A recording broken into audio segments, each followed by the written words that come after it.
Eto na nga ang pinakahihintay ng lahat. Sobrang excited na. Matagal-tagal nang hindi nakikita si Jericho Rosales as Tyrone sa seryeng Lavender Fields. Kaya naman ang mga manonood naiinip na sa muling pagbabalik ni Tyrone. Nakailang episode na kasi na walang Tyrone. Iba kasi pag nandyan si Echo.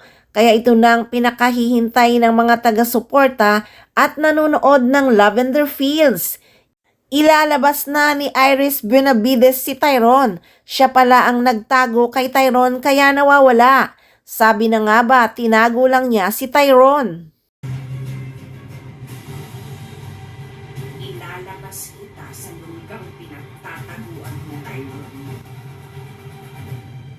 Umpisa na ng bakbakan at kakaiba ang gagampanan sa kanyang pagbabalik sa serye. Kaya sobrang exciting na talaga ito. Medyo bumaba kasi ang rating ng Lavender Fields, naging number 2 na lang ito sa Netflix.